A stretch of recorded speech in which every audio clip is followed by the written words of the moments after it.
How you doing, folks? James, Steve here again.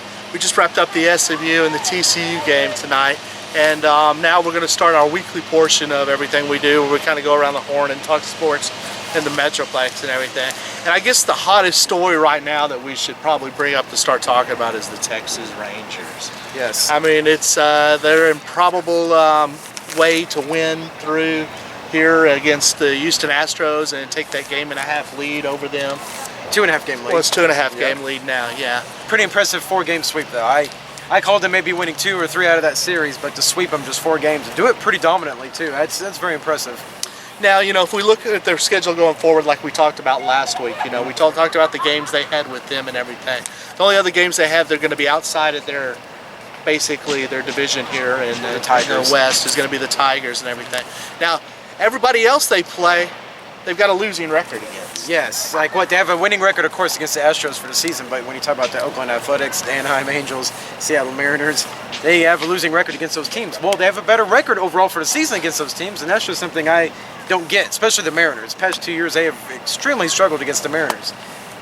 Any answer to that, James? I mean, I don't... Astros are a better team. They've been a better team throughout the year. Rangers have been successful against the Astros, but why not the Mariners? I don't have an answer. I know that we were playing Seattle tonight. This game's already over with, but they did have a 10-1 lead against Seattle. It was a 10-1 lead when we came downstairs here for this and everything.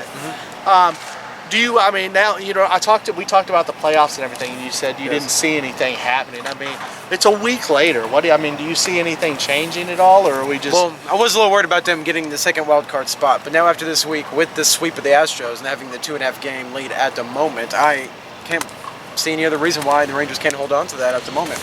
The Rangers have experience. I mean, they still got guys on the team. They brought back Napoli's got playoff experience. We, of course, got Elvis Andrews. Can't forget about the Bulldog, Colby Lewis on the hill. I mean, this team, Mitch Moreland's got a playoff experience. Who on the Houston Astros right now has playoff experience? Yeah, no one. Well, that's true. But, you know, when you've got Nolan Ryan that's at the helm, there's anything that's possible. We've seen what. I think it's more than just Nolan Ryan. I think that guy's getting a little too much credit. I mean, I'm not trying to say that he's the only person that does something. Gotcha. But it just seems like there's something that happens with his teams. Yes. If you look back. He does know baseball, I'll give him that, but it's a little bit more than just Nolan Ryan. Right. Now, I guess we can move on, and we got the next thing that's going to be the big talk of the town is going to be coming up is going to be the Eagles and the Cowboys game. Yes. It's it's going to be a little kind of exciting there. We've got we're going up against DeMarco Murray, who really didn't have a stellar performance in his debut with the Eagles. Yeah, I think it was kind of misplay calling by Chip Kelly. I mean, you got DeMarco Murray. He's very physical in between the tackles. Get yards, can run people over. Also, he's got the speed on the outside, but when you just throw him the ball on the outside like they did against Atlanta, and these guys in his face even before he gets to the line of scrimmage, that explained -4 yards in the first half. That would explain 9 yards rushing for the entire game. I think they're still trying to find a way to utilize him better and make him more effective, because obviously against Atlanta, that's definitely not their blueprint of how they want to use him. Right, and you know, we all figured out and we all learned what DeMarco Murray's favorite Monday night moment was. Yes, we did. Do you think maybe that the Cowboys could give him his best Eagles moment here with this game here? Because if I mean, I don't know if you remember this or not, but if you remember when Emmitt Smith was here, Emmitt Smith left and went to the Arizona Cardinals. I'm sorry, I was about to say Atlanta there. But went to Arizona Cardinals to play. That first game when he came back here, he had negative yards rushing against his team. Yeah. Plus he went out with a broken shoulder. Roy Williams, the safety, came up and laid some good wood on him. I do remember that game. Yeah, so you know, it's going to be kind of funny to see what the dynamics of this stuff are. You know, you got to think this is a back in DeMarco Murray that wants to prove something to the Cowboys since they didn't want to pay him the money and everything. Yeah, he does want to prove something, but I think also at the same time he understands it's football. He knew the Cowboys had holes on defense and they were trying to re-sign Dez. I think he understands that they really couldn't throw money around everywhere, but of course how can he not be disappointed that they would not pay him for the efforts that he gave him last year? Now, the other big thing is with the Cowboys is Dez Bryant being out. You know, that's a big thing. You know, there's probably going to be questions that are going to be said that this could have been something that could have occurred because he missed training camp or something, or maybe it's a fluke thing that happened. I mean, the writers are going to talk about everything. I don't want to be one of those people to speculate, because that just throws us in the same boat that it does. I want to squash that argument right there. Kevin Durant had the same injury last year, and what did Kevin Durant do last year? He was on the USA Olympic basketball team. He was working maybe too much, and then took a break and left the Olympic team, and then had the foot injury. So what, you're going to say it's because he worked too hard, but then you're going to say it's because Dez didn't work hard enough? No. These injuries just happen. I mean, it's not because you're working too hard or not working enough. Yeah, but you know, we looking forward, you know, it's going to be kind of an interesting dynamic to see, because we're not going to have that linebacker or that safety cheating over the top to double cover Dez. It looks like probably with the receiving core we have now and their abilities they have, we're going to see a lot more man coverage, a lot more of them trying to stop the run on this team. Oh, definitely. I definitely. Terrence Williams is going to have his moment to shine. He's going to get a lot of one-on-one coverage. He's not really the best inside, you know, running slants and in routes, but he gets a step on someone on the outside, you better show him respect. And also, I expect the Cowboys to go more three wide receivers. Doing that takes an extra linebacker off the field, forces him to put an extra nickel corner or a safety on Cole Beasley. If you expect the linebacker to cover Cole Beasley, you're going to have a long day. Well, when a defense does that, it's going to make it easier to run the ball when they're being in a nickel formation. So I expect the Cowboys to go out of three wide, take advantage of it both passing and running. Right, and also too, you know, I thought you brought up a fascinating point about them taking out earlier. If you want, and you might want to share that with the people. Which it was when me and you were talking, and you were talking about them taking out Jason Witten in the game plan. Oh, well, of course, Jason Witten and Tony Romo have chemistry probably second to none in the NFL when you talk about a quarterback into a receiver combo. And Romo's going to have to go to Witten. Yes, that is his security blanket. That is his boy. But see, yeah, we're going to have linebackers on the inside and safeties over the top on Witten. Expect Witten not to really, you know, flourish too much from this Dez being absent. I expect him to get more attention from defenses because Dez is out of the game, and that's where I expect some Terrence Williams and Cole Beasley to take advantage of their opportunities. If they don't take advantage of these opportunities, Cowboys might be going 1-4, 1-5, maybe 2-4. There's no telling until Dez comes back. Now, one more thing too is, you know, you were talking about Cole Beasley having to step up, Terrence Williams having to be a little bit better than he has been and everything. Now, what do you think about, I mean, Whitehead? He looked good in the preseason, but then that's preseason, it's not the regular season. Yep. Do you think maybe we could have a breakout performance from a receiver like him? Who knows? Or do you think it's going to be on these young backs to be able to do something? Who knows? I don't expect Lucky Whitehead to have a huge breakout. I do expect him to maybe have a game here and there where he has 2 or 3 catches for 20 yards, 30 yards. But he is a rookie with no NFL experience yet. He's had, yes, successful in the preseason, but he was successful against guys who are on practice squads and who are sitting on the couch right now drinking a beer. Those are the guys who are successful against. So don't expect Lucky Whitehead to blow up. Don't put him on your fantasy team or anything. Don't do that just yet. Well, you know, and another dynamic, I'm sorry, I'm getting tongue-tied here, that we talked about and everything, and, you know, that you brought up was the thing about putting Joseph Randle on the outside, how that would open things up. Lance Dunbar. I'm sorry, Lance Dunbar. The Cowboys used him very effectively in the passing game last week against the Giants. If you saw, you know, the game-winning drive, flipping it out to him here and there. And also in the first half, there were situations where he was lined up on the outside with Dez Bryant or Terrence Williams getting blocked from screens. I would expect the Cowboys to get more creative with him, because he, just like Cole Beasley, is a huge mismatch against these linebackers and safeties that can't really cover him, can't stick with him laterally. They make a move left or right, and he's got that window. Tony Romo's going to hit him, and then after the catch, he's by him again. So there's another 10 to 12 yards after the catch. It's going to be very interesting to see what the Cowboys do with Dunbar and Cole Beasley with these matchups.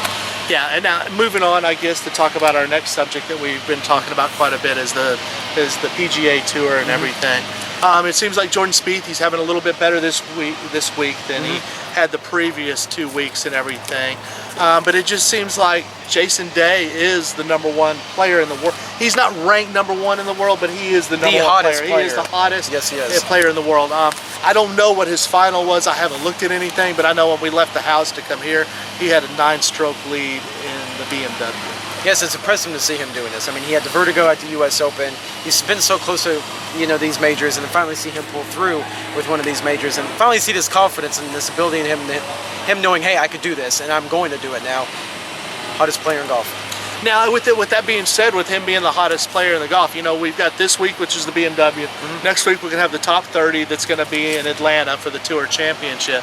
And then, I mean, after that, the season's basically done. The wraparound's going to start back over after the President's Cup happens over in South Korea. Yes. and it'll be a new season and everything. And what do you? I mean, who do you think the player of the year is so far? I mean, do you think? I mean, if it wouldn't have been, if it would have been up until the PGA, it would have been Jordan Spieth, hands down. I mean, there's not anything you could do about it. Now, what you've seen that Jason Day has been able to do from the PGA on, I mean, does that put him ahead of Jordan Spieth? I mean, because he's only got one major. Yeah. And then you got Spieth with 2 majors, who almost could have had 3 majors. Very easily I 3. mean, I would say Spieth gets it by a hair. I mean, yes, Day, of course, heck, you not consider him fully for it, but I would say Spieth by a hair at this moment would get Player of the Year. Now, the other news that was really big that came out of the world of golf today was that on Wednesday, Tiger Woods had a back surgery to move a chip of bone out of his back that was putting pressure on a nerve that he had back there, which is similar to the surgery that he had a couple of years before and everything. Yes. I guess, what, 2 years before he had and everything. He's in that chase to try to knock down the 18 majors, and he's got 14. I mean, do we see him winning another major? Do we think his shelf is done? I don't see him getting 18, but I do see him getting another major too, because we were just 2 years removed from him winning 5 events in 1 year. And if it wasn't for a goofy roll and him hitting the flag stick that bounced back in the water in Augusta that year, he may have won Augusta that year. Yeah, he was tied for the lead at the moment. Well, actually, I mean, let's talk about that. There really wasn't a goofy rule. I mean, well, goofy situation that a guy called in about the rule. Well, you can say it's a goofy. Whenever has that happened? You can say never. It's a little goofy situation to me if that's never happened. Well, it's happened. But I mean, people call into the PGA Tour all the time. Well, when has it been reversed? But that's why they've changed that rule about the stuff and the signing the scorecards and about people being. But we're not too far moved away from Tiger. Actually, he dominated that year very much, except for in the majors. Had 5 wins. No one else had 5 wins that year. What everyone around sings maybe needs to trust his swing coach more, or his swing. You know, he's changed another swing coach. He's doing another swing, kind of going back to the old Tiger that we saw in the early 2000s. Maybe just needs to sit down, focus, take care of his body. Maybe not work out so much because he's getting in his upper 30s right now. Trust his swing, stay with it, work with it. I believe Tiger will be 40 this December, if I'm correct. He's getting close to it. But you know, the thing is that Tiger Woods, he is not the same player he was ever. No, and he won't be. And he probably never will be again. But the thing is, with him having the knee problems he had, with the back problems he had and everything, instead of him being that just knock the hell out of it, you know, and everything, I mean, we got guys like that on tour that can do it now. Brooks Koepka, Bubba Watson, Dustin Johnson and everything. Yeah, I think if he would just try to be a more finesse player and learn how to use his irons a little bit more, I think it would serve him a lot better than with him trying to play a game that he's unfamiliar with. Yes, I agree.